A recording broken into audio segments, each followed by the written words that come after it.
Have you ever looked around at your friends and felt like everyone received the How to Live Life manual except you? You open your phone, and the algorithms immediately flood your screen with milestones. One of your former classmates is celebrating a major promotion. Another just announced their engagement. Someone you haven't spoken to in years is posting keys to their brand new apartment. Meanwhile, you're sitting in your room, staring at the ceiling, just trying to figure out what to cook for dinner, or wondering if you even chose the right career path in the first place.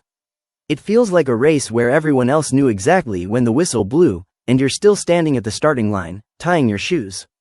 If you are currently navigating your 20s or early 30s and you constantly feel lost, deeply overwhelmed, or plagued by the suffocating feeling that you're running out of time, I want you to take a deep breath.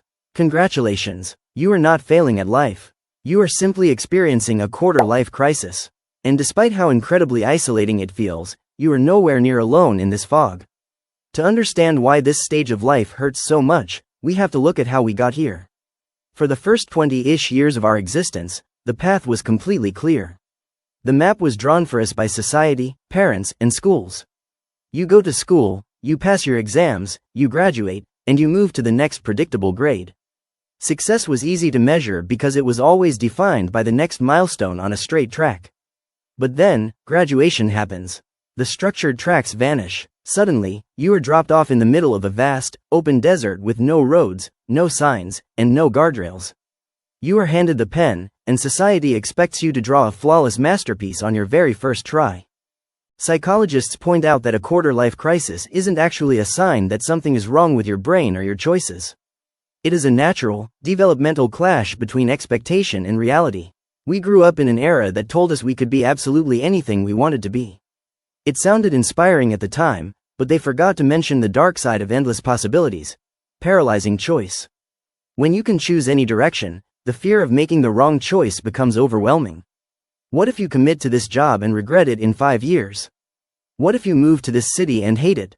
We become so terrified of closing doors that we end up standing in the hallway, completely paralyzed, doing nothing at all. This paralysis is made 1,000 times worse by the invisible timeline trap. We create these rigid, unforgiving rules in our own heads. I must have my dream career locked down by 24, be financially independent by 27, and have my entire life perfectly figured out by 30.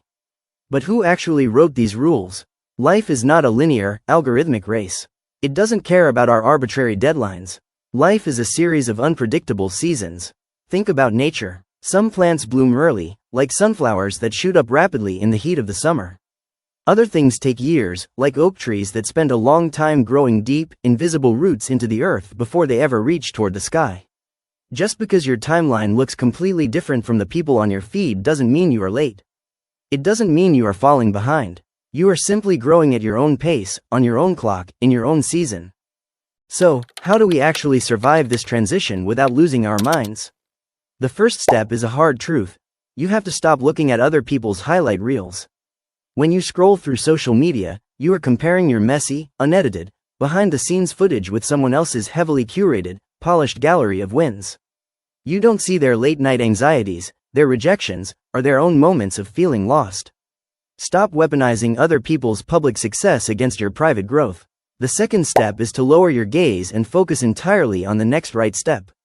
When you look at the next 10 years, the future looks like an intimidating mountain peak covered in clouds. It's too much to process. So, stop trying to figure out the next decade. You don't even need to figure out the next year. You just need to figure out today. Ask yourself, what is one small, manageable action I can take right now that aligns with the kind of person I want to become? Read one page, write one email, take one walk. The path only reveals itself when you actually start walking.